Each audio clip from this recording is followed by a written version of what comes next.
మాదిరికరమైన జీవితం అనే అంశాన్ని గురించి మనము ధ్యానిస్తూ ఉన్నాం. మాదిరికరమైన జీవితం. మరి మనము ఒక రోజుకు 24 గంటలు, అలాగే వాడు మనకు 7 రోజులు. చెప్పండి, ఇవి కూడా తెలీదా? అడుగుతూ ఉన్నప్పుడు తిరిగి సమాధానం చెప్పడానికి ప్రయత్నం చేద్దాం. ఇక్కడ మాకు మాటలు రావు అన్నవారు ఎవరు లేరు కదా. కాబట్టి ఎందుకంటే మీరు ఇంటి దగ్గర మాట్లాడుతుంటే మా ఇంటికి వినిపిస్తూ ఉంటుంది మీ మాటలు. మరి ఇక్కడేమో మాకు మాటలు రావు అన్నట్లుగా చక్కటి అద్భుతమైన వారుగా మీరు కనబడుతున్నారు అండి. కాబట్టి పర్వాలేదు. మరి ఇక్కడ మనం అందరం ఒక ఫ్యామిలీ. కాబట్టి ఇక్కడ ఎవరు సిగ్గుపడాల్సిన అవసరత లేదు. మరి మీరు నోరు తెరిచి ఏదైనా అడిగినప్పుడు చెప్పడానికి ప్రయత్నము చేద్దాం అండి. కాబట్టి వాక్య పరీక్ష అయిపోయిన తర్వాత కొన్ని ప్రకటనలు ఉన్నాయి, అవి కూడా మీకు నేను తెలియచేస్తాను. కాబట్టి గమనించుదాం. మరి వారానికి 168 గంటలు సంఘ సహవాసముగా కేవలం 4 గంటలు మాత్రమే సంఘ సహవాసములో ఉన్నాం. తగ్గిన 164 గంటలు క్రైస్తవేతరుల మధ్యలోనే మనం గడుపుతూ ఉన్నాం. అయితే ఈరోజు మరి నేటి క్రైస్తవ వ్యవస్థ అధిక శాతంలో మరి క్రైస్తవేతరుల పోలికలు కనబడుతూ ఉన్నాయి తప్ప యేసుక్రీస్తు ప్రభువు వారి పోలికలు, పాత క్రొత్త నిబంధన భక్తుల పోలికలు ఈరోజు క్రైస్తవులలో, నేటి క్రైస్తవులలో చాలా అరుదుగా కనబడుతున్నాయి. ఇది నగ్న సత్యం. మీరు ఒప్పుకున్నా ఒప్పుకోకపోయినా ఇది నగ్న సత్యం. కాబట్టి ఈరోజు మనకు మాదిరి ఎవరు అంటే క్రైస్తవేతరులు కాదు. మనకు మరి ప్రభువు యేసుక్రీస్తు వారు మనకు మాదిరి. తర్వాత బైబిల్లో ఉన్న పాత నిబంధన క్రొత్త నిబంధన భక్తులు మనకు మాదిరి. అయితే ఈరోజు మీరందరూ క్రైస్తవేతర పోలికలు మాలో లేవు అని మీరు మీ మౌనాన్ని బట్టి మీరు సమాధానం చెప్పారు. అయితే ఈరోజు నిజంగా యేసుక్రీస్తు ప్రభువు వారు పాత కొత్త నిబంధన భక్తుల పోలికలు మీరు ఉంటే, అంటే ఇప్పుడు మనకు మాదిరి యేసు ప్రభువు వారు, పాత నిబంధన క్రొత్త నిబంధన భక్తులు, వారు మనకు మాదిరి అయితే వారి పోలికలు నీలో ఉంటే ఇప్పుడు నువ్వు ఎవరు అంటే మరొకరికి నువ్వు మాదిరివి, మరొకరికి మాదిరివి. మరి నీ కుటుంబానికి నువ్వు మాదిరివి, నువ్వు వెళుతున్న స్థానిక సంఘములో నువ్వు మాదిరివి. మరి నువ్వు ఏ సమాజంలో ఉన్నావో ఆ సమాజంలో నువ్వు ఒక మాదిరివి క్రైస్తవుడుగా. మరి నువ్వు ఏ ఆఫీసులో, ఎక్కడ ఉద్యోగం, ఎక్కడ వ్యాపారం, ఎక్కడ పని చేస్తున్నావో, ఎక్కడైతే నువ్వు ఉన్నావో, హాస్పిటల్లో ఉంటే, కాలేజీలో ఉంటే, స్కూల్లో ఉంటే, హోటల్లో ఉంటే, ఎక్కడుంటే అక్కడ నువ్వు ఎవరు అంటే ఒక క్రైస్తవుడిగా, క్రైస్తవురాలుగా నువ్వు మాదిరివి. కాబట్టి అంటే ఇప్పుడు క్రైస్తవేతరులు, మరి క్రైస్తవేతరులకు మరి మనమే ఎవరు అంటే మాదిరిని.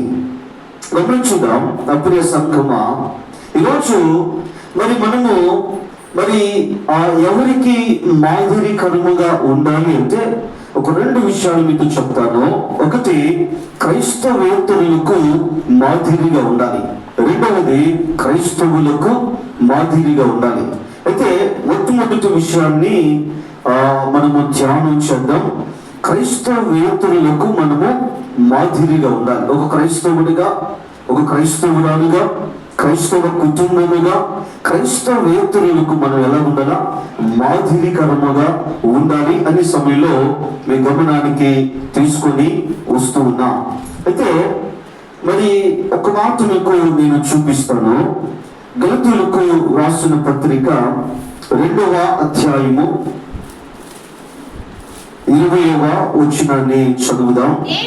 నేను క్రీస్తుతో కూడా సిలువ వేయబడి ఉన్నాను, ఇకను జీవించు వాడును నేను కాను, క్రీస్తే నా యందు జీవించుచున్నాడు. చాలా అపోస్తలుడైన పౌలు గారు గలతీ సంఘమునకు ఆయన పత్రికను రాస్తూ, మరి క్రీస్తుతో కూడా సిలువ వేయబడి ఉన్నాను, ఇక మీదట జీవించు వాడును నేను కాను, నా యందు క్రీస్తే నా యందు జీవించుచున్నాడు. కాబట్టి ఇక్కడ పౌలు గారు చెప్తున్న మాట, నేను క్రీస్తుతో సిలువ వేయబడ్డాను ఏంటి, మరి ఇక మీదట జీవించేది నేను కాదు, క్రీస్తే నా యందు జీవించుచున్నాడు, క్రీస్తే నా యందు జీవించుచున్నాడు. కాబట్టి అపోస్తలుడైన పౌలు గారు ఆయన క్రైస్తవేతరులకు ఆయన మాదిరిగా ఉన్నాడు. ఆయన మాదిరి.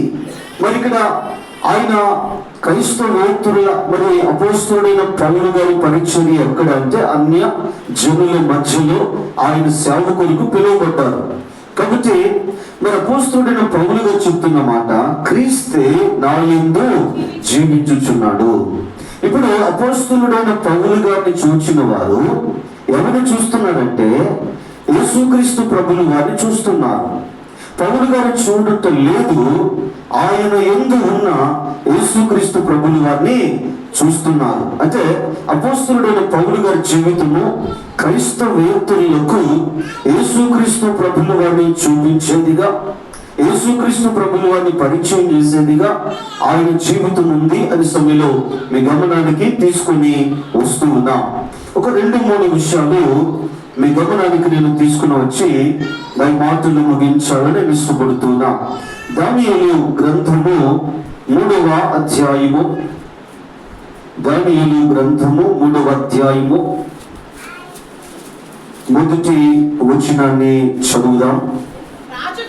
రాజుకు నెబుకద్నెజరు బంగారు ప్రతిమ ఒకటి చేయించి బబులోను దేశములో దురాయాను మైదానములో దాని నిలువబెట్టించెను. అది 60 మూరల ఎత్తును 6 మూరల వెడల్పునై ఉండెను. చూడండి, మరి ఆసక్తి కలిగిన వారు మీరు మీ ఇంటికి తిరిగి వెళ్ళిన తర్వాత దానియేలు గ్రంథం 3వ అధ్యాయం మరి 1 నుండి 30 వచనాలు ఉన్నాయి. ఆసక్తి కలిగిన వారు చదవండి. ఎందుకంటే మీరు చాలా మంది చదువులు కాబట్టి అందుకే ఆసక్తి కలిగిన వారు అనే పదం వాడవలసి వచ్చింది. కాబట్టి ఇక్కడ బబులోను రాజు అయినటువంటి నెబుకద్నెజరు రాజు మనకు కనబడుతున్నాడు. మరి ఇక్కడ ఈయన బబులోను దేశమునకు రాజు. బబులోను దేశంలో ఉన్నటువంటి ప్రజలు వారు కల్దీయ భాష వారు మాట్లాడేవారు. కాబట్టి దేశం బబులోను దేశం. బబులోను దేశంలో ఉన్నటువంటి ప్రజలు వారు ఎవరు అంటే కల్దీయులు. కాబట్టి నెబుకద్నెజరు రాజు ఆయన మరి ఒక దినాన దురాయాను అను మైదానంలో ఆయన బంగారుతో మరి చేయబడిన ప్రతిమ ఒకటి చేయించి ఆయన దురాయాన మైదానంలో దాన్ని నిలబెట్టించాడు. అది 60 మూరల ఎత్తు 6 మూరల వెడల్పు. మరి ఇక్కడ బంగారుతో చేయబడిన ప్రతిమ. మరి ఇక్కడ రాజు దీనిని చేయించి ఆయన దురాయాను మైదానంలో దానిని నిలబెట్టించి మరి ఇప్పుడు నెబుకద్నెజరు రాజు తన రాజ్యంలో ఉన్నటువంటి మరి అధిపతులను పిలిచాడు, సేనాధిపతులను పిలుస్తున్నాడు, సంస్థానాధిపతులను, మంత్రులను, ఖజానాదారులను, ధర్మశాస్త్ర విధాయకులను, న్యాయాధిపతులను, సంస్థానములలో ఆధిక్యము వహించిన వారినందరినీ కూడా ఆయన సమకూరుస్తూ ఉన్నాడు. మరి ఇక్కడ రాజుకు నెబుకద్నెజరు మరి నిలబెట్టించిన బంగారు ప్రతిమ ప్రతిష్టకు వారందరినీ కూడా ఆయన ఆహ్వానిస్తున్నాడు. ఒకరోజు మరి ఇక్కడ ఈ బంగారు ప్రతిమ ప్రతిష్ట కొరకు రాజ్యంలో ఉన్నటువంటి ఈ అధికారులు, అధిపతులు వారందరూ పిలువబడ్డారు. వారందరూ వచ్చి ఈ బంగారు ప్రతిమ ఎదుట వారు నిలవబడ్డారు. మరి నిలవబడినప్పుడు ఒక దూత మరి ఆయన నిలబడి ఇలా చెప్తున్నాడు. మరి ఇక్కడ ఆ మాట మనము చదువుదాం. ఒక మాట, ఇట్లుండగా ఒక దూత చాటించున్నది ఏమనగా, జనులరా, దేశస్థులరా, ఆయా భాషలు మాట్లాడు వాళ్ళరా, మీకు ఆజ్ఞ ఇచ్చుచున్నాను. ఏమనగా, బాక, పిల్లన గ్రోవి, పెద్ద వీణే, సింఫోనియా, వీణే, విపంచిక, సకల విధములకు వాద్య ధ్వనులు మీకు వినబడినప్పుడు రాజుకు నెబుకద్నెజరు నిలువబెట్టించిన బంగారు ప్రతిమ ఎదుట సాగిలపడి నమస్కరించుడి. కాబట్టి ఒక దూత చెప్తున్నటువంటి మాట. మరి ఇక్కడ మరి ఆ దూత చెప్తున్న మాట ఏంటో తెలుసా? మరి ఇక్కడ జనులారా, దేశస్థులారా, ఆయా భాషలు మాట్లాడు వాళ్ళరా, మీకు ఆజ్ఞ ఇచ్చుచున్నాను. ఎవరి ఆజ్ఞ ఇది? నెబుకద్నెజరు రాజు యొక్క ఆజ్ఞ. మరి ఇక్కడ ఏమైనా ఆయన ఆజ్ఞ ఇస్తున్నాడు అంటే, మరి ఇక్కడ రాయబడిన మాట, బాక, పిల్లంగ్రోవి, పెద్ద వీణే, సింఫోనియా, వీణే, విపంచిక, సకల విధములకు వాద్య ధ్వనులు మీకు వినబడినప్పుడు రాజుకు నెబుకద్నెజరు నిలువబెట్టించిన బంగారు ప్రతిమ ఎదుట సాగిలపడి నమస్కరించుడి. ఒకవేళ ఎవరైనా సాగిలపడకపోతే తక్షణమే వారిని అగ్నిగుండములో వేయబడవలెను. ఇది రాజు యొక్క ఆజ్ఞ లేక శాసనం. కాబట్టి మరి ఇప్పుడు సకల మరి వాద్య ధ్వనులు వినబడుతున్నప్పుడు మరి ఆ దురారాన మైదానములో ఉన్న రాజు, అలాగే మరి ఇక్కడ ఆ సంస్థానాధిపతులు, సేనాధిపతులు, అలాగే మంత్రులు, ఖజానాదారులు, ధర్మశాస్త్ర విధాయకులు, న్యాయాధిపతులు, సంస్థానములలో ఆధిక్యము వహించిన వారందరూ, అలాగే దేశంలో ఉన్నటువంటి ప్రజలు, మరి ఇక్కడ ఇతర దేశాల నుంచి వచ్చినటువంటి మరి ఇక్కడ పరదేశులు, వారందరూ కూడా ఆ బంగారు ప్రతిమకు వారు సాగిలపడి నమస్కారము చేయటం మనం గమనిస్తున్నాం. మరి ఈ క్రమం అలా ఉన్నప్పుడు ఒకరోజు మరి కొంతమంది ముఖ్యమైన అధికారులు వారు రాజుగారి దగ్గరకు ఒక సమాచారాన్ని వారు తీసుకుని వెళ్ళారు. ఏంట సమాచారము అని మనము గమనిస్తే మరి ఇక్కడ వ్రాయబడిన మాట 8వ వచనాన్ని చదువుదాం.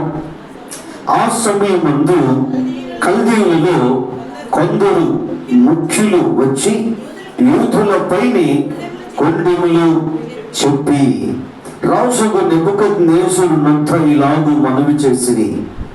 మరి ఇక్కడ 10వ వచనం, రాజా, తాము ఒక కట్టడు నియమించితిరి, ఏదనగా బాకాను, పిల్లంగ్రోవిని, పెద్ద వీణను, విపంచకును, సింఫోనియాను, సకల విధములకు వాద్య ధ్వనులను విను ప్రతి వాడు సాగిలపడి ఆ బంగారు ప్రతిమకు నమస్కారము చేయవలెను. కాబట్టి ఇక్కడ అయ్యా మరి మీరు ఒక కట్టడు తీసుకుని వచ్చారు. మరి ఆ క్రమాన్ని రాజు గారికి వారు వివరిస్తూ, మరి 3 యూదులు బబులోను దేశములోని రాజ కార్యములు విచారించుటకు మీరు నియమించారు. 3 యూదులు మరి ఇక్కడ బబులోను దేశంలో రాజ కార్యములు విచారించుటకు మీరు నియమించారు. అయితే ఆ మనుషులు తమరి ఆజ్ఞను లక్ష్య పెట్టలేదు. మరి ఇక్కడ ఆ మనుషులు మరి ఇక్కడ తమరి దేవతలను వారు పూజించుటలేదు, తమరు నిలవబెట్టించిన బంగారు ప్రతిమకు నమస్కరించుటే లేదు అని నెబుకద్నెజరు రాజుకు వారు కంప్లైంట్ ఇస్తున్నారు. గమనించుదాం, రాజు గారికి చాలా కోపం వచ్చింది. ఆయన చాలా రౌద్రుడైపోయి మరి వెంటనే వారిని మరి తీసుకొని రమ్మని చెప్పినప్పుడు మరి ఇక్కడ ఆ 3 యూదులను, శద్రకు, మేషకు, అబేద్నెగో, ఆ 3 యూదులను రాజుగారి ఎదుటకు తీసుకుని వచ్చి నిలబెట్టారు.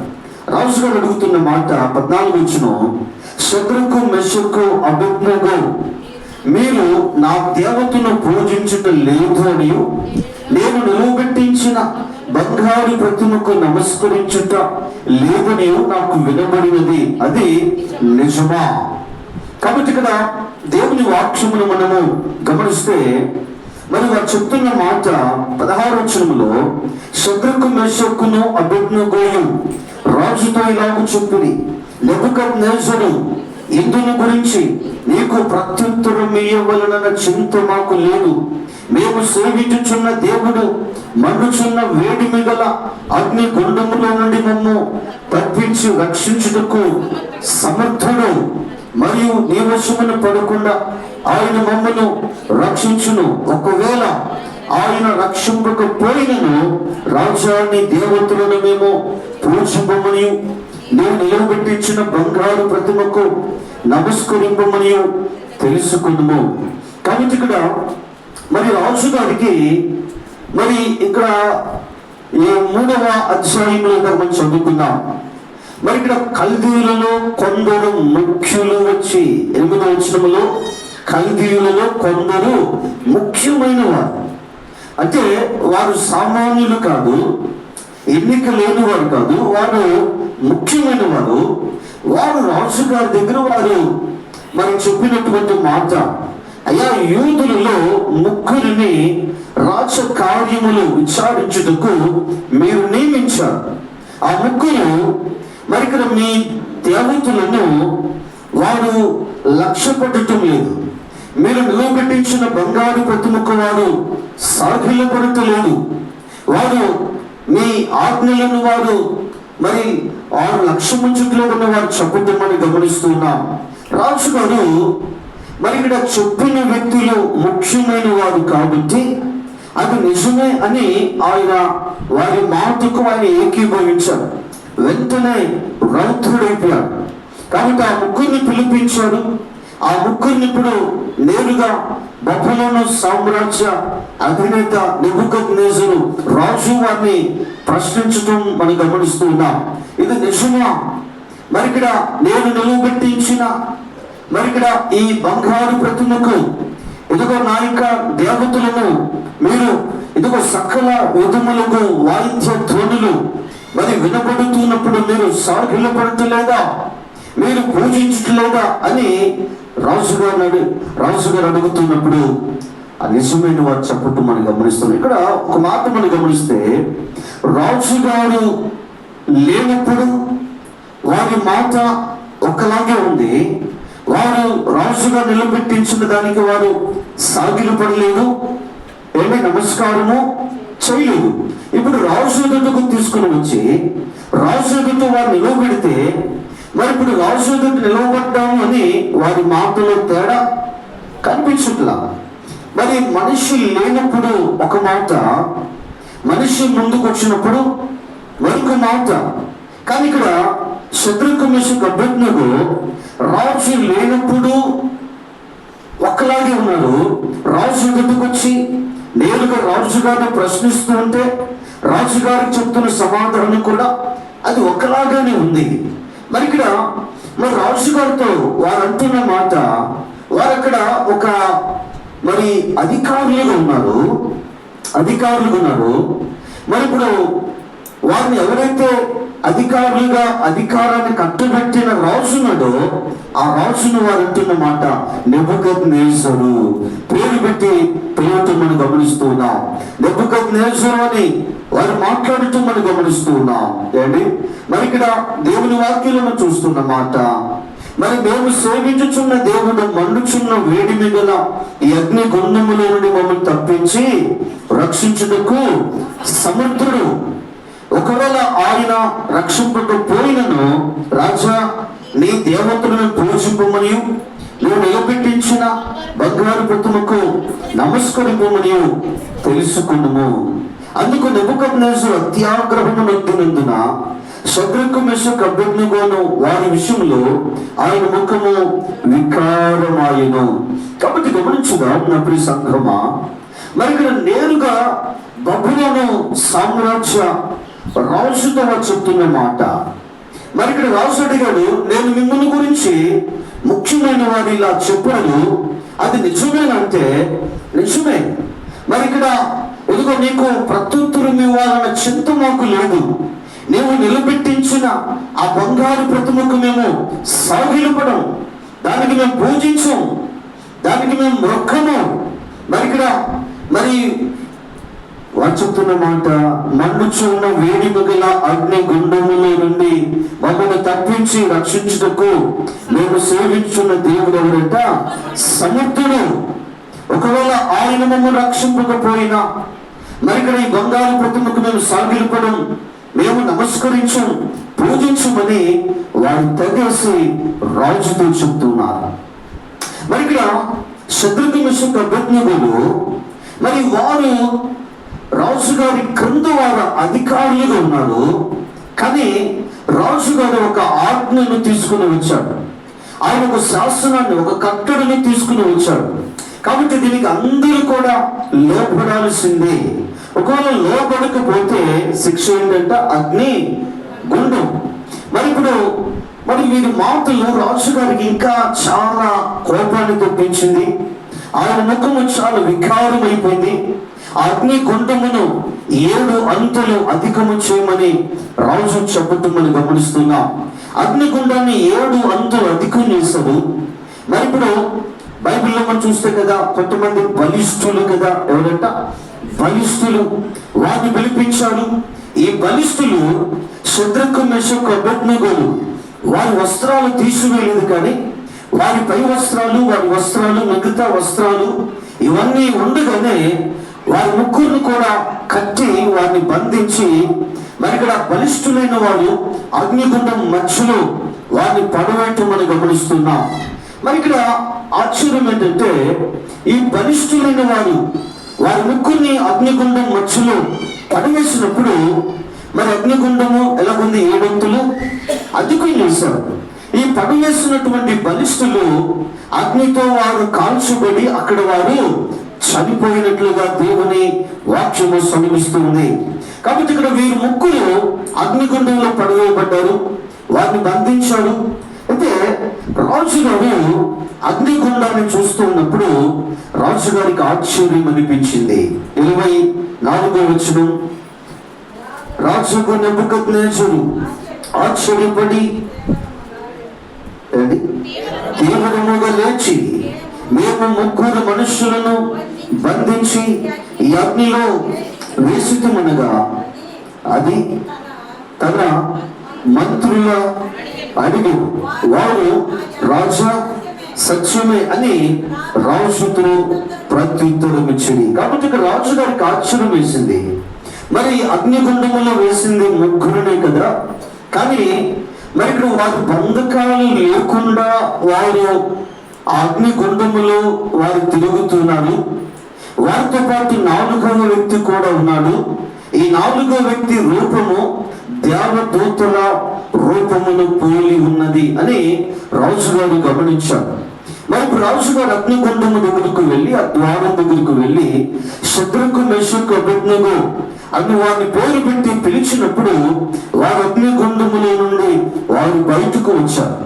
వారు బయటకు వచ్చిన తర్వాత 27వ వచనం చూస్తే, అధిపతులను, సేనాధిపతులను, సంస్థానాధిపతులను, రాజు యొక్క ప్రధాన మంత్రులను కూడి వచ్చి ఆ మనుషులను పరీక్షించి వారి శరీరములకు అగ్ని ఏ హాని చేయకుండుటయు, వారి తల వెంట్రుకలలో ఒక్కతోనూ కాలిపోకుండుటయు, వారి వస్త్రములు చెడిపోకుండుటయు, అగ్ని వాసన అయినను వారి దేహములకు తగులుకుండుటయు చూచిరి.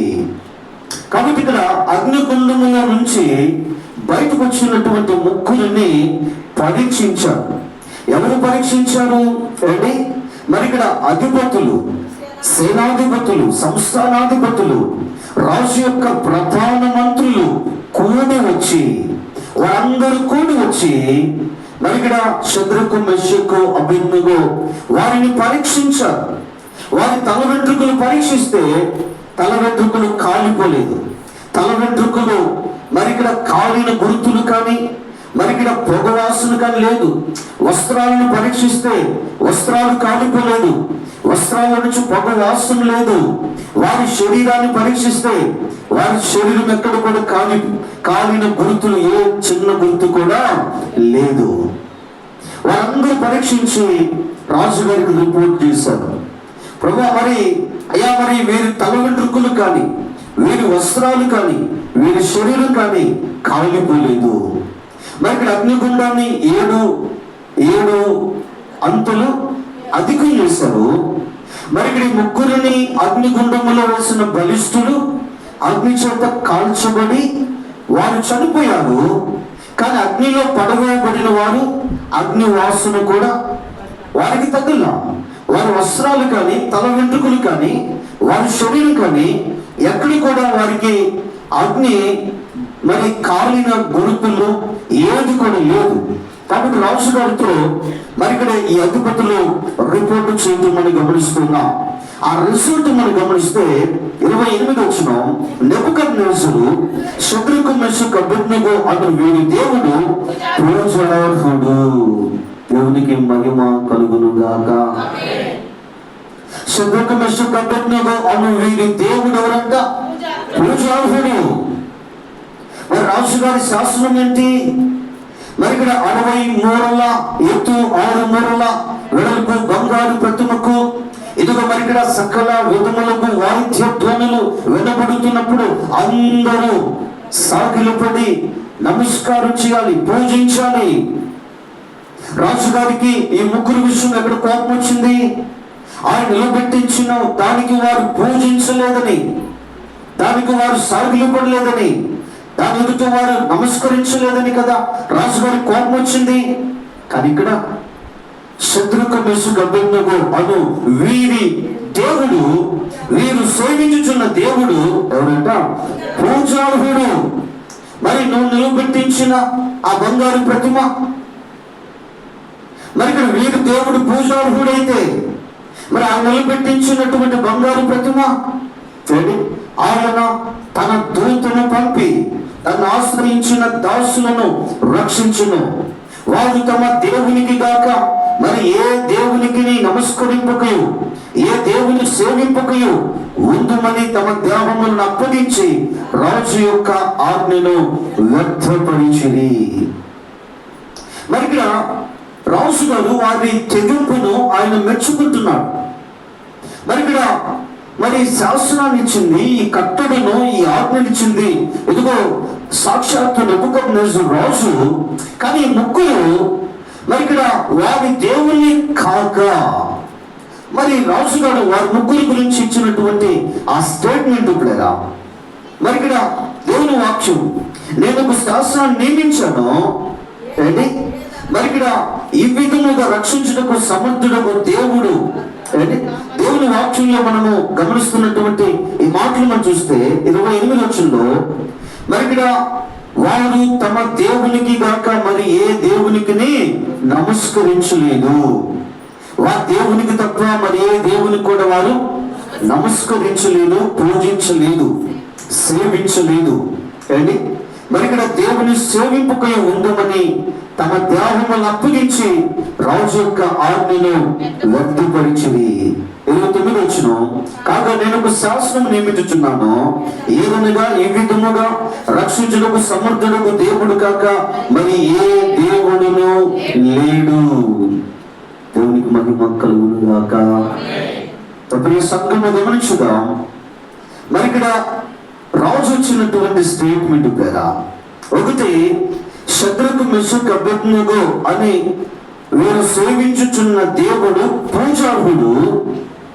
మరి ఇక్కడ రెండవ స్టేట్మెంట్ మనం గమనిస్తే దేవుని వాక్యంలో మనము జాగ్రత్త గమనించినప్పుడు మరి ఇక్కడ ఈ విధముగా రక్షించుటకు సమర్థుడకు దేవుడు కాక మరి ఏ దేవుడును లేడు. మరి ఏ దేవుడు కూడా లేదు. ప్రియ సంఘంగా గమనించుదాం. ఈరోజు ఒకసారి ఆలోచన చేద్దాం కదా. మరి కాగా ఏ జనులలో కానీ, రాష్ట్రములో కానీ, ఏ భాష మాట్లాడే వారిలో కానీ శద్రకు మెషకు అబేద్నెగో అను వారి దేవుని ఎవడు దూషించునో వాడు తుత్తునీయులుగా చేయబడునో వాడి ఇల్లు ఎల్లప్పుడూ పెంట కుప్పగా ఉండునను. అంతటా నుండి రాజు షద్రక్ మెషక్ అబేద్నెగో అను వారిని బబులోను సంస్థానములో హెచ్చించెను. అప్పుడు ఆ సంఘము గమనించుదాం. ఈరోజు ఒకసారి ఆలోచన చేద్దాం. మరి ఇప్పుడు షద్రకు మెషకు అబేద్నెగో మరి ఈ ముగ్గురు వారు యెరూషలేము వారిది, వారు యూదులు. కానీ వారి బాల్యదినముల్లోనే నెబుకద్నెజరు వారి తల్లిదండ్రుల దగ్గర నుంచి వారిని బందీలుగా బబులోనుకు తీసుకుని వెళ్ళాడు. చిన్నతనము నుంచి ఈ ముగ్గురు అక్కడ పెరిగి వారు పెద్దవారయ్యారు, వారు అధిపతులుగా నియమించబడ్డారు. మరి ఇక్కడ అంటే వారు పెరిగినటువంటి వాతావరణం యెరూషలేములో ఆధ్యాత్మిక వాతావరణంలో వారు పెరిగారు. కానీ బబులోను దేశంలో మరి ఇక్కడ అన్య సంబంధమైన ఎదుగో వాతావరణంలో వారు పెరిగారు. కానీ మరి ఇక్కడ ఈ ముగ్గురిని మనం గమనిస్తే ఈ ముగ్గురు వారి జీవితాలు ఎలాగున్నాయంటే మాధురికరమైన జీవితాలు. వారి జీవితాలు ద్వారా నెబుకద్నెజరు రాజుకు ఎవరిని చూపించాడు, ఎవరిని పరిచయం చేస్తాడంటే వారు సేవించుచున్న దేవుణ్ణి, వారు ఆరాధిస్తున్న దేవుణ్ణి, వారు పూజించే దేవుణ్ణి, వారు పూజించుచున్న సమర్థుడైన దేవుణ్ణి నెబుకద్నెజరుకు పరిచయం చేశారు. నెబుకద్నెజరు రాజు ఎప్పుడైతే వీరు ముగ్గురిని ఇదిగో వారిలో ఆరాధిస్తున్న దేవుణ్ణి పోలికలు ఎప్పుడైతే నెబుకద్నెజరు చూచాడో శాసనాలను మారుస్తున్నాడు, చట్టాన్ని మారుస్తున్నాడు, ఆజ్ఞలను మారుస్తున్నాడు, కట్టడలను మారుస్తున్నాడు. అయ్యా వీరు ముగ్గురి దేవుడు పూజార్హుడు, నేను నిలబెట్టించనే, ఇదిగో ఇక దాని ఎదుట మీరు సాగిలపడద్దు, పూజించవద్దు, వీరి దేవుణ్ణి మీరు పూజించండి, ఆయన పూజార్హుడు, ఈ బంగారు ప్రతిమ పూజించేది తగ్గినది కాదు, ఇదిగో ఈ దేవుడు తప్ప మరి ఏ దేవుడు లేడు. తప్పని సంఘం గమనించుదా. నెబుకద్నెజరు వారి ముగ్గురిని కూడా ఏం చేశాడంట, హెచ్చించాడు. తప్పని సంఘం ఈరోజు ఒకసారి ఆలోచన చేద్దాం. ఈరోజు అధిక సమయం క్రైస్తవేతర మధ్యలో మనం బ్రతుకుతున్నాం. అయితే ఈరోజు మనలో యేసు ప్రభులు వారు పాత కొత్త నిబంధన భక్తుల వారి పోలికలు మనలో ఉంటే ఈరోజు నువ్వు ఒక మాదిరివి, నీ కుటుంబానికి, సంఘానికి, సమాజానికి నువ్వు మాదిరివి, నువ్వు మాదిరికరమైన వ్యక్తి అయితే మరి నిన్ను చూచి మరి నీలో ఉన్నటువంటి దేవుని చూచి ఈరోజు యేసు ప్రభు నిజమైన దేవుడు అని నమ్మి విశ్వసించి సంఘంలోకి వచ్చిన వాళ్ళు ఎంతమంది? నీ క్రైస్తవ బ్రతుకులు ఎన్ని సంవత్సరాలలో?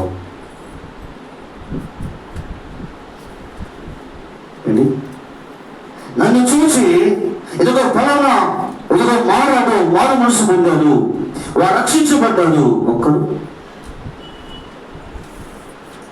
అప్పుడు ఈ సంఘం గమనించుదాం. మనం ఒక ఊర్లో మనం ఉన్నాం, ఒక ఊరు లేకపోతే ఒక మండలం. మరి ఇక్కడ ఒక ముగ్గురు షద్రకు మెషకు అబేద్నెగోలు ఒక దేశాన్ని తారుమారు చేశారు, ఒక దేశాన్ని తలక్రిందులు చేశారు. అపోస్తులు వస్తూ ఉంటే యూదులు ఏమన్నా చేశారు, అడుగో తలక్రిందులు చేయువారు వస్తున్నారు. తప్పని సంఘం గమనించుదాం. ఈరోజు మరి ఇక్కడ వారి ప్రాణాల మీదకి వచ్చినా కూడా వారు తగేసి రాజుతో చెప్పిన మాట తెలుసా? మరి ఇక్కడ ఇదిగో మీకు ప్రత్యుత్తరం ఇవ్వాలన్న చింత అసలు మాకు లేదు, మేము దానికి సాగిలిపోవడం పూజించాం, అగ్నిగుండములో వేస్తావా మేము సిద్ధమే, మా ప్రాణాలు ఇవ్వటానికి సిద్ధమే, ప్రాణ త్యాగానికి సిద్ధమే, అత సాక్షులు అవ్వడానికి సిద్ధమే, ప్రాణాలను వదిలేసుకుంటాం. కానీ సమర్థుడైన దేవుణ్ణి, నిజ దేవుణ్ణి, సృష్టికర్తను, జీవము కలిగిన దేవుని, సత్య దేవుణ్ణి విడిచి ఈ బంగారు ప్రతిమకు మీద సాగిలిపడం ఏంటి? ఇది కదా మాదిరికరమైన జీవితం. ఉందా నీలో ఈ రోషం? ఉందా నీలో ఈ తమ్ము, ఈ ధైర్యం నీలో ఉంది? ఈరోజు అప్పుడు ఈ సంఘం గమనించుదాం. ఈ ఉదయకాలపు వేళ మరి ఇక్కడ ఒక ముగ్గురు ఒక దేశాన్ని దేవుని వైపు తిరిపారు. ఒక దేశాన్ని ఒక ముగ్గురి మాదిరికరమైన జీవితం ఒక దేశాన్ని మార్చేసింది లేరా. డబ్బు సంగమా, ఆ దేశ రాజు అంటున్న మాట, ఆ దేశ రాజు, ఆ దేశ అధ్యక్షుడు అంటున్న మాట ఏంటో తెలుసా? వీరి ముగ్గురు ఆరాధిస్తున్న దేవుడు తప్ప మరొక దేవుడు లేడు. గతంలో శాస్త్రాన్ని ఇచ్చాను, ఇప్పుడు శాస్త్రాన్ని మారుస్తున్నా. ఎవరైనా ఈ శాస్త్రాన్ని ఉల్లంఘిస్తారా? మీరు దేవుని దూషిస్తారా? మీరు ఏమవుతారు? తుత్తి నీళ్ళుగా మీ ఇల్లు పెంట కుప్ప దిబ్బలను మార్చబడతాయి. ప్రియ సంఘమా, ఈరోజు ఒకసారి ఆలోచించేద్దాం. ఈరోజు నిజంగా ఒక క్రైస్తవురాలుగా నిజంగా నీది మాదిరికరమైన క్రైస్తవ బ్రతుకే అయితే ఈరోజు మరి నీ బ్రతుకు ద్వారా మరి ఎంతమంది రోజు ప్రభావితం చెంది ఈరోజు యేసు ప్రభుని నమ్ముకొని ఎదుగో మేము ఫలానా వారిని చూచాం, వారి మాదిరికరమైన జీవితాన్ని చూచాం, వారి ద్వారా మేము దేవుని నమ్ముకున్నాం అన్న వారు ఈరోజు ఉన్నారా?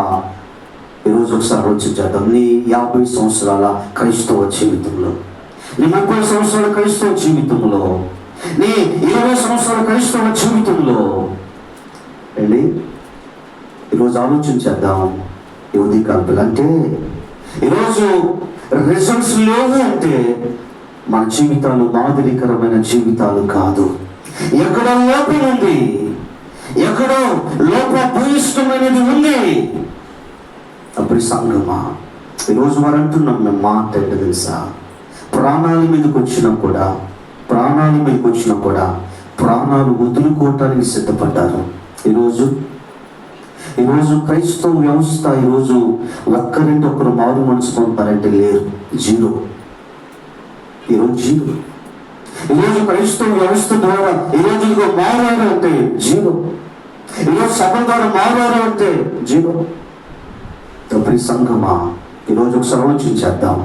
ఈ ఉదయకాల ఆలోచించేద్దాం. మరి మన జీవితాలు మాదిరికరమైన జీవితాలేనా?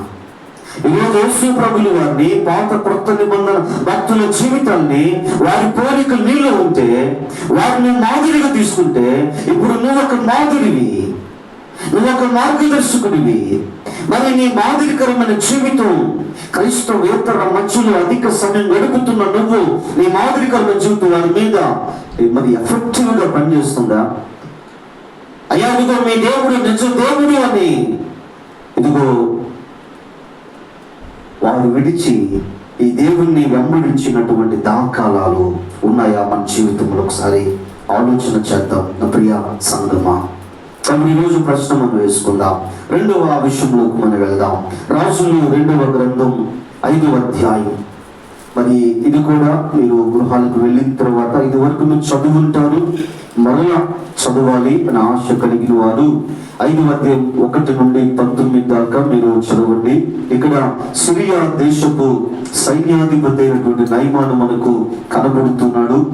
ఆయన మరి సిరియా దేశంలో ఆయన సైన్యాధిపతిగా మరి సాక్షాత్ యెహోవా దేవుడే ఆయన ద్వారా మరి ఎన్నో విజయాలు, ఆయన ఏ దేశం మీదకి ఆయన సమక్షంలో సిరియా సైన్యం దండించి వెళ్ళినా మరి అపజయము ఎరగనటువంటి సైన్యాధిపతి ఎవరు అంటే నయమాను. ఈ నయమాను మరి ఇక్కడ అపజయము ఆయన డిక్షనరీలో లేదు. మరి అలాంటి అపజయము ఎరుగని మరి విజయము మరి సాధిస్తున్నటువంటి ఎదురు లేని శత్రువు నయమాను ఎదుట లేనటువంటి అలాంటి శక్తిశాలి, పరాక్రమశాలి, బలాక్షుడు, మరి ఇక్కడ యుద్ధ నైపుణ్యత కలిగినటువంటి వ్యక్తి ఒక కుష్ఠరోగి. మరి ఇక్కడ ఆయన ఇశ్రాయేలు దేశం నుంచి తీసుకుని వచ్చిన ఆ చిన్నది తన భార్యతో చెప్తే, ఆయన భార్య తన భర్తతో తన దేశంలో దైవజనుడున్నాడు, ఆయన దగ్గరికి వెళ్తే నీ రోగం బాగుపడుతూ చెప్తే ఆయన అక్కడికి వెళ్ళాడు, పరివారంతో వెళ్ళాడు. ఆయన అక్కడికి వెళ్ళాడు. మరి ఇక్కడ అక్కడ కొన్ని విషయాలు ఉన్నాయి, అవన్నీ చెప్పడం సమయం లేదు. కాబట్టి అక్కడికి వెళ్ళిన తర్వాత మరి ఇక్కడ ఎలీషా ప్రవక్త లోపల ఇంట్లో ఉన్నాడు. ఇంటి బయట మరి నయమాను తన పరివారంతో కూడా అక్కడికి వచ్చాడు. ఆయన ఇక్కడికి వచ్చిన తర్వాత మరి ఆ ఎలీషా ప్రవక్తకు ఫలానా అని చెప్పినప్పుడు ఒక దాసుని, ఒక సేవకుని పంపించాడు. ఆ సేవకుని వచ్చి నయమాన్ ఏం చెప్పాడంటే, యోర్దాను నదికి వెళ్ళి అక్కడ 7 మార్లు మరి ఆ మునుగమని చెప్పటం మనం గమనిస్తున్నాం. మరి ఇక్కడ నయమాను చాలా కోపం తెచ్చుకున్నాడు. నా దేశంలో యోర్దాను కంటే విశిష్టమైన నదులు ఉన్నాయి కదా, అవన్నీ దాటుకొని మరి ఇక్కడ ఎలీషా ప్రవక్త గొప్పతనాన్ని గురించి విని మరి ఆయన దగ్గరికి వచ్చి, ఆయన బయటకు వచ్చి నా రోగం మీద చేయి ఉంచి ఆయన స్వస్థపరుస్తాడు అని అనుకున్నాను. కానీ ప్రవక్త తన సేవకుని పంపించి ఇలా అవమానపరుస్తాడని చాలా కోపం తెచ్చుకొని ఆయన తిరిగి తన దేశానికి వెళ్ళబోతూ ఉండగా తన సేవకుల్లో ఒక సేవకుడు అంటున్న మాట, మరి ఇక్కడ ప్రవక్త మరి ఏదైనా గొప్ప పని చేయమని నువ్వు చేస్తావు కదా, ఆయన చేయమని చెప్పింది మరి యోర్దానుకు వెళ్ళి 7 మార్లు మునిగి లేవమంటుంది. చాలా సులభమైనది కదా, ఎందుకు అంత కోపాన్ని తెచ్చుకుంటున్నావు? ఒకసారి ఆలోచన చేయమన్నప్పుడు నయమాన్ ఆలోచించి యోర్దానుకు వెళ్ళాడు. 7 సార్లు ఆయన మునిగి లేచినప్పుడు 7వసారి పూర్తయిన తర్వాత ఆయన కుష్ఠరోగం మరి ఆయన విడుదల పొందుకున్నాడు. ఆయనకు స్వస్థత దేవుడిచ్చాడు. ఆయన దేహము పసిబిడ్డ దేహం మీద మార్చబడింది. ఆయన అటు నుంచే అటు సిరియాకు వెళ్ళిపోలేదు, కృతజ్ఞత లేనివాడుగా లేడు. ఆయన తిరిగి మరలా ఎలీషా ప్రవక్త ఇంటి దగ్గరికి వచ్చాడు. ఈసారి ప్రవక్తతో మాట్లాడుతున్నాడు, అయ్యా మరి రోజు మరి ఆయనకు చాలా సంతోషం.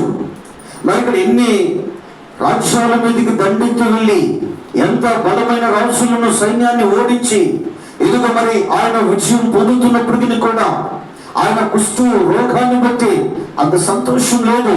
కానీ రోజు నయమాను జీవితంలో గొప్ప సంతోషం. ఆయనకున్న సంతోషం బహుశా అవతుల్లేమో ఆ సంతోషానికి. మరి ఎలీషా ప్రవక్త దగ్గరికి వెళ్ళి ఆయన తీసుకొచ్చినటువంటి కానుకలు ఇవ్వబోతుంటే ఎలీషా ప్రవక్త ఏ ఒక్క కానుక కూడా స్వీకరించిన. యేసుప్రభు వరకు మాట్లాడినారు, ఉచితంగా మీరు పొందుకున్నారు, ఉచితంగానే ఇవ్వండి.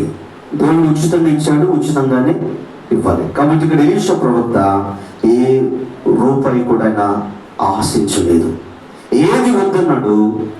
అక్కడ ఒక మాట మరి నయమాను చెప్తున్న ఒక మాట, ఆ మాట మనము చదువుదాం. 15వ వచనం. అప్పుడు తన పరివారముతో కూడా దైవజనుని దగ్గరకు తిరిగి వచ్చి అతని ముందర నిలిచి చిత్తగించుము, ఇశ్రాయేలులోనున్న దేవుడు తప్ప లోకమందంతటి యందును మరి ఒక దేవుడు లేడని నేను ఎరుగుదును.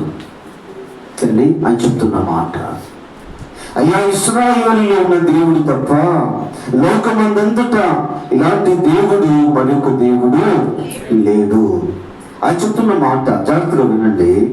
మరి ఇక్కడ ఇశ్రాయేలులో ఉన్న దేవుడు తప్ప లోకమందంతటి యందును మరి యొక్క దేవుడు లేడు, మరి యొక్క దేవుడు లేడు. ఆయన ఇక్కడ బహువచనాన్ని వాడట్లేదు, ఏకవచనాన్ని వాడుతున్నాడు. మరి యొక్క దేవుడు లేడు. అందుకే బైబిల్ ఏం చెప్తుందంటే ఆయన అద్వితీయుడగు యెహోవా. ఏంటంట? అద్వితీయుడగు యెహోవా. మరి అలాగే కుమారుని గురించి కూడా అద్వితీయ కుమారుడు, అంటే ఇలాంటి కుమారుడు మరొక కుమారుడు లేడు, ఇలాంటి దేవుడు మరొక దేవుడు లేడు. అందుకే 16లో కాగా నేను తప్ప వేరొక దేవుడు నీకుండకూడదు. అదే చెప్తున్నాడు నయమాన్ ఇక్కడ. ఈ దేవుడు తప్ప మరొక దేవుడు లోకమందంతటా లేడు. ప్రియ సంఘము గమనించుదాం. ఈరోజు ఒకసారి ఆలోచన చేద్దాం.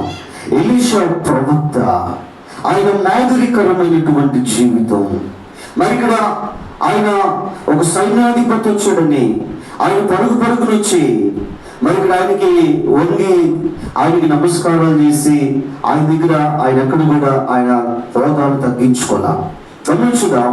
మరి ఇక్కడ నయమాను కానుకలు ఇవ్వబోతుంటే కానుకలు కూడా స్వీకరించలా. మరి ఇక్కడ మరి అంటే దేవుణ్ణి పేరు చెప్పుకొని సంపాదించుకునే వాడు కాదు అని ఈ నయమానుకు అర్థమైంది. కాబట్టి రోజు ఒకసారి ఆలోచన చేద్దాం నా ప్రియ సంఘమా. దేవుని వాక్యంలో మనము జాగ్రత్తగా గమనిస్తే ఆయన చెప్తున్న మాట, ఈ దేవుడు తప్ప ఇక ఏ దేవుడు కూడా లేడు అని చెప్తూ మనం గమనిస్తున్నాం.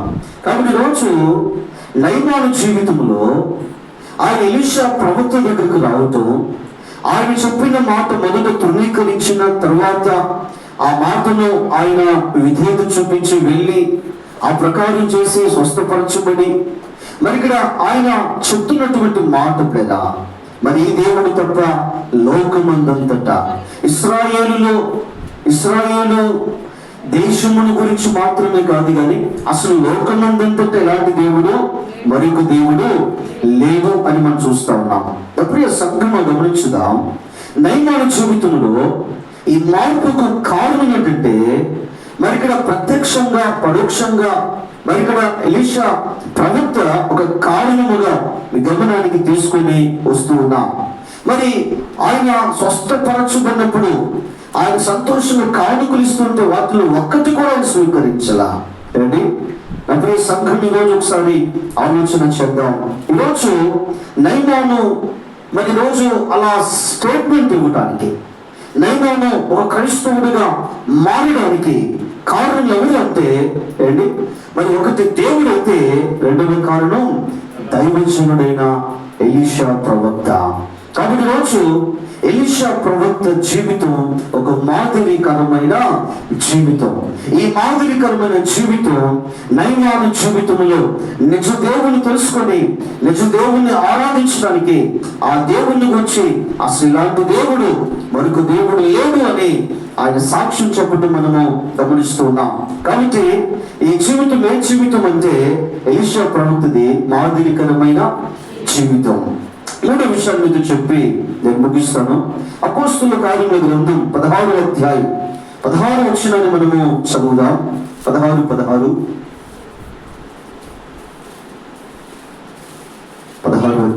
వచనం. మేము ప్రార్థన స్థలమునకు వెళ్ళుచుండగా పుతోను అను దెయ్యము పట్టినది శోధ చెప్పుడు చేత తన యజమానులకు బహులాభము సంపాదించుచున్న ఒక చిన్నది మాకు ఎదురుగా వచ్చాము. కాబట్టి అపోస్తుల కార్యాలు 16వ అధ్యాయం 16వ వచనము నుండి మరి చివరి వరకు 34వ వచనం వరకు తర్వాత మీరు చదవండి. మరి ఇక్కడ 16వ వచనం నుండి 34వ వచనం వరకు పౌలు శీలులు మనకు కనిపిస్తున్నారు. వారు ప్రార్థనా స్థలమునకు వారు వెళుతూ ఉంటే దాడిలో పుత్రును అని దెయ్యము పట్టిన ఒక చిన్నది ఆమె శోధ చెప్తుంది. మరి ఇక్కడ పౌలు శీలులు ఆమెలో ఉన్న ఆ దెయ్యము నుంచి ఆమెకు విడుదలనిచ్చారు. మరి ఆ చిన్న దాంట్లో ఉన్న ఆ దెయ్యం ఎప్పుడైతే వెళ్ళిపోయిందో ఆమె శోధ చెప్పటం మానివేసింది. శోధ చెప్పటం మానివేయటం ద్వారా ఆమె యజమానులకు లాభం పోయింది.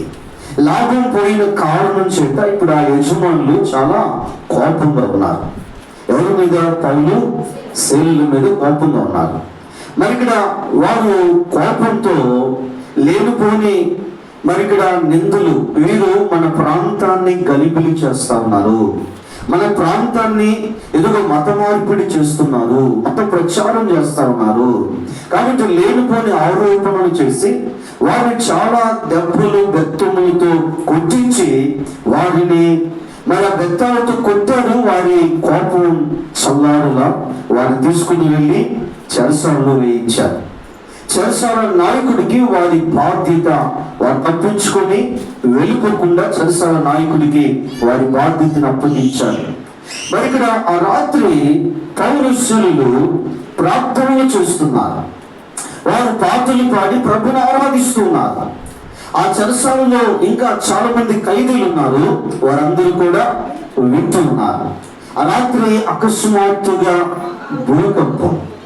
మరి ఇక్కడ చెరసాల పునాదులు అవన్నీ బ్రద్దలైపోయి తలుపులన్నీ కూడా వాటంతటవే తెరుచుకున్నాయి. వారి సంఖ్యలు బంధకాలన్నీ కూడా ఊడిపోయాయి. మరి ఇప్పుడు జైలర్ గారు నిద్రపోతూ ఒకసారిగా ఆయన లేచారు.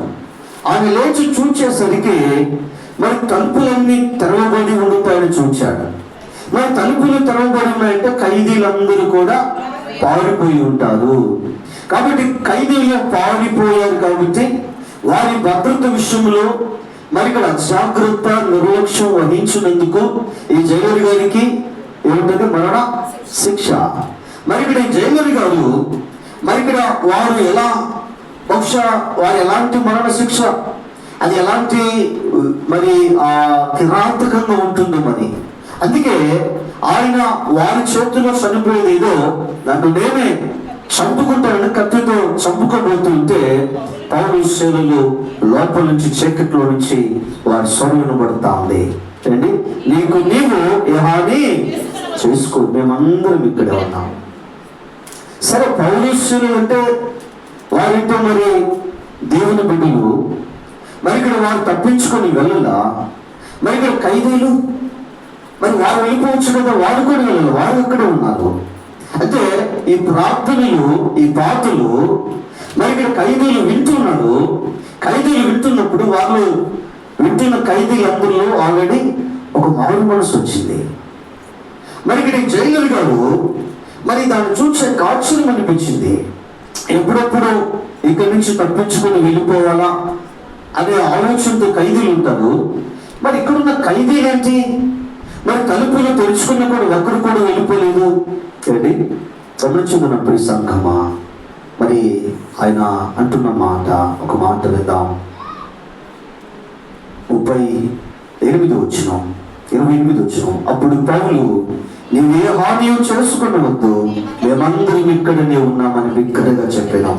అతడు దీపము తెమ్మని చెప్పి లోపలికి వచ్చి వణుకుచు పౌలుకును శీలకును సాగిలపడి వారిని వెలుపలికి తీసుకుని వచ్చి అయ్యలారా రక్షణ పొందుటకు నేనేమి చేయవలెను. 31వ వచనం. అందుకు వారు ప్రభువైన యేసునందు విశ్వాసం ఉంచుము, అప్పుడు నీవును నీ ఇంటి వారును రక్షణ పొందుదురు. మరి ఇక్కడ ఈ జైలర్ గారు పౌలు శైలుల దగ్గరికి వెళ్ళారు. ఇంకా చాలా మంది ఖైదీలు ఉన్నారు కదా, కానీ పౌలు శైలుల దగ్గరికి వెళ్ళి వారు అడుగుతున్న మాట, అయ్యలారా రక్షణ పొందుటకు నేనేం చేయాలి? అప్పుడు ఈ సంఘమా చెరసాల తలుపులు తెరవబడ్డాయి, ఖైదీలు ఒక్కరూ వెళ్ళిపోలేదు. వారి మార్పుకు కారణం వీరిద్దరే, వీరి మాదిరికరమైన జీవితం. ఇదిగో మరి ఇక్కడ వారు అవమానించబడ్డారు, వారు అపహాస్యం చేయబడ్డారు, వారి మీద లేనిపోని అపనిందలు అభాండాలు వేయబడ్డాయి, వారిని బెత్తములతో చాలా దెబ్బలు వారిని కొట్టాడు. కానీ అవన్నీ కూడా వారు మరిచి వారు ప్రార్థన చేస్తున్నారు, వారు దేవుని స్తుతిస్తున్నారు. ఇక్కడ చక్కగా ఫ్యాన్లు వేసి కూర్చోబెడితే 2.5 గంట సేపు కూర్చోలేని దౌర్భాగ్యమైన పరిస్థితి నేటి క్రైస్తవ విశ్వాసంలో కనపడతా ఉంది. అప్పుడు సంఘంలో గమనించుదాం. బెత్తాలతో కొడితే శరీరం అంతా వాతం లేకపోతే ఎందుకు మరి ఇక్కడ ఆ రక్తం సాగిస్తూ ఉంటే మందించేవాళ్ళు లేరు, మంచులు ఇచ్చేవాళ్ళు లేరు, టాబ్లెట్ ఇచ్చేవాళ్ళు లేరు. ఎందుకు మరి ఇక్కడ ఆ గాయాన్ని తుడిచి కత్తు కట్టేవాళ్ళు లేరు. మరి ఇక్కడ వేలు పట్టించుకోవట్లా. వాళ్ళు తెలిసింది ఒకటే, దేవుని స్తుతించటం. వారు తెలిసింది ఒకటే, ప్రార్థన చేయటం. వారు తెలిసింది ఒకటే, సువార్త ప్రకటించటం. తప్పని సంఘమా ఈరోజు జాతిని పంచుదాం. వారి మాదిరికరమైన జీవితం. ఖైదీలు మారారు, ఖైదీలు మారారు. వాళ్ళు దొంగలు ఎంతమంది ఉన్నారు, వాళ్ళు బంధుకోట్లు ఎంతమంది ఉన్నారు, వాళ్ళ నరహంతకులు ఎంతమంది ఉన్నారు, వాళ్ళు ఎదుగు మరి ఇక్కడ ఎంతమంది ఎదుగు అత్యాచారం చేసి వచ్చారు, ఎంతమంది వ్యభిచారులు ఉన్నారు. అప్పుడు సంఘమా వీరిద్దరి మాదిరికరమైన జీవితం. ఖైదీల కరుడు కట్టిన ఖైదీల జీవితాలు మారిపోయినాయి. మరి జైలర్ గారు, రోనీలో ఉన్నటువంటి జైలర్ గారు ఆయన మారాడు. ఆయన అంటున్నాడు, అయ్యా తలుపులు తెరుచుకునే కదా, మీరు ఎందుకు వెళ్ళిపోలేదు కదా అడగాల. ఆయన ఎవరు తెలుసా? అయ్యగారా నేను రక్షణ పొందాలి, ఎందుకు మీరు ఆరాధిస్తున్నాడు దేవుడు, ఆ దేవుడు నాకు కూడా కావాలి, ఆ దేవుడు నేను నమ్ముకోవాలంటే, ఆ దేవుడు నాకు కూడా దేవుడు కావాలంటే నేనేం చేయాలి? ప్రభువు యేసునందు విశ్వాసం ఉంచు, అప్పుడు నీవు నీటి వారు. వారి గాయాలు కడిగారు జైలర్ గారు. వారి ఇంటికి తీసుకువెళ్ళాడు, భోజనం పెట్టాడు. మరి పౌలు ఇంటి వరకు వాక్యం చెప్పాడు. ఆ రాత్రి వెళ్ళి బాప్తిసం తీసుకున్నారు. వారి ఇంటి వారితో ఆనందించారు వారిద్దరు కూడా కుటుంబం లేరా. డబ్బు సంఘమా, ఈరోజు ఒకసారి ఆలోచించేద్దాం. ఒకే ఒక రాత్రిలో మరి చెరసాలలో ఎంతమంది ఖైదీలు ఉన్నారో వారందరూ మారు మనసు పొందారు. ఒక్క రాత్రిలో జైలర్ గారు, ఆయన కుటుంబం, ఆయన భార్య బిడ్డలు ఒక్క రాత్రిలో మారు బాప్తిసం తీసుకున్నారు. కారణం మాదిరికరమైన జీవితం. వీళ్ళు ఎవరి పోలికలు ఉన్నాయి తెలుసా? యేసుక్రీస్తు ప్రభు వారి పోలికలు ఉన్నాయి. వారిలో పాత నిబంధన భక్తుల పోలికలు వారిలో ఉన్నాయి. అందుకే కొరింథీ 1:11 పౌలు గారు అంటారు, నేను క్రీస్తుని పోలి నడుచుకుంటున్న ప్రకారం. తప్పని సంగమా, ఈరోజు ఒకసారి ఆలోచించేద్దాం. ఈ మధ్యాహ్న కాలపు వేళ ప్రశ్న వేసుకుందాం. బహుశా మీరు ఎంతమంది విసుకున్నారు, ఎంతమంది ఉంటారో నాకు తెలియదు, కానీ ఇది మన జీవితాలు ప్రశ్న వేసుకుందాం. ఈరోజు నిజంగా క్రైస్తవేతరుల మధ్యలో అధిక శాతం మనం ఉన్నప్పటికీ కూడా ఈరోజు మనం ఎవరిని మాదిరిగా తీసుకోవాలి, ఎవరి పోలికలు మనం ఉండాలంటే యేసుక్రీస్తు ప్రభువారు పాత కొత్త నిబంధన భక్తులది. నిజంగా వారి పోలికలు వారిని మనం మాదిరిగా తీసుకుంటే ఈరోజు నువ్వు మాదిరికరమైన వ్యక్తిగా, మాదిరికరమైన సహోదరుడిగా, మాదిరికరమైన సహోదరిగా, మాదిరికరమైన క్రైస్తవులుగా, కుటుంబాలుగా మీరు ఉండాలి. మరి నిజంగా మీరు మాదిరికరమైన వారి అయితే ఈరోజు ఈ మాదిరికరమైన జీవితం ఎవరికి మాదిరికరం ఉండాలా? క్రైస్తవేతరులకు. ఎవరికి? క్రైస్తవేతరులకు. రెండవది క్రైస్తవులకు. మనం దేని గురించి ధ్యానిస్తున్నాం? క్రైస్తవేతరులకు. క్రైస్తవేతరులకు మాదిరిగా ఉండాలి. వారి మధ్యలో మనం బ్రతుకుతున్నాం, ఎక్కువ శాతం వారి మధ్యలో ఉన్నాం. వారి పోలికలు కాదు మనలో కనబడవలసిందే. మనం ఆరాధిస్తున్న యేసయ్య భక్తుల పోలికలు మనలో ఉంటే, ఈరోజు నువ్వు వారి మధ్యలో మాదిరికరంగా ఉంటే నీ మాదిరికరమైన జీవితం అండి శద్రకు, మెషకు, అబేద్నెగోల జీవితం ఒక దేశాన్ని ప్రభు కొరకు సంపాదించింది. ఎందుకు మరి దైవజనుడైనటువంటి ఎలీషా జీవితం ఒక సైన్యాధిపతిని మార్చింది. ఈ సైన్యాధిపతి వెళ్ళి ఎదుగో తన దేశంలో ఎంతమందిని ప్రభువుకు సంపాదించాడో. మరి పౌలు, సిలువ మాదిరికరమైన జీవితం. కరుడు కట్టిన ఖైదీలు మారు మనసు పొందారు, జైలర్ గారు మారు మనసు పొందారు, ఆయన కుటుంబం మారు మనసు పొందింది. వారు బాప్తిసం తీసుకున్నారు. ఈరోజు ఒక క్రైస్తవుడిగా, ఈరోజు నా ప్రియ సంఘమా, క్రైస్తవేతరుల మధ్యలో మాదిరికరమైన క్రైస్తవ జీవితాన్ని జీవిస్తున్నావా? అండి ఈరోజు ఆలోచించాడు నా ప్రియ సంఘమా. ఈరోజు మరి మాదిరికరమైన క్రైస్తవ జీవితం, ఈరోజు నిజ క్రైస్తవుడుగా ఈ మాదిరికరమైన జీవితం ఏంటి తెలుసా? ఇది నిజ క్రైస్తవ్యం. నిజ క్రైస్తవుడు, నిజ క్రైస్తవురాలు. నువ్వు నిజ క్రైస్తవుడు అయితే, నిజ క్రైస్తవురాలు అయితే ఈరోజు నిన్ను చూచిన క్రైస్తవేతరులు నువ్వు ఆరాధిస్తున్న దేవుడు నాకు కూడా కావాలా అంటారు. ఈరోజు అలా లేరు అంటే ఈరోజు ఒక మాట మీద చెప్పాలి. క్రైస్తవేతరులు ఈరోజు ఏమంటున్నా తెలుసా? నిజ క్రైస్తవులు అనడం లేదు, కానీ వీరేమి క్రైస్తవులు అంటున్నారు. ఈరోజు ప్రస్తుతం వీరేమి క్రైస్తవులు అంటున్నారు. నిజ క్రైస్తవులు అని అనలేనటువంటి పరిస్థితి నేటి క్రైస్తవ వ్యవస్థ. వీరే క్రైస్తవులు. సంఘానికి పోతున్నారు, ఇలా మందిరానికి వెళ్తున్నారు, దేవుణ్ణి ఆరాధిస్తున్నారు. మా దేవుడు చాలా గొప్ప దేవుడు అంటున్నారు. మా దేవుడు తప్ప మరొక దేవుడు లేడు అని చెప్తున్నారు. కానీ వీరి బ్రతుకులు చూస్తే ఈరోజు క్రైస్తవేతరుల కంటే దారుణమైన బ్రతుకులు బ్రతుకుతున్నారు. వీరే క్రైస్తవులు అనే దుస్థితికి, అలాంటి దుస్థితికి ఈరోజు క్రైస్తవం చేరింది. కానీ క్రైస్తవ్యం, నిజ క్రైస్తవుడు అనే పరిస్థితులు ఈరోజు లేవు. తప్పని సంఘమా, ఇలాంటి పరిస్థితుల్లో తప్పని సంఘమా, మీకేం తెలియదు కాదు. నలుగురు మధ్యలో వెళ్ళి కూర్చోండి.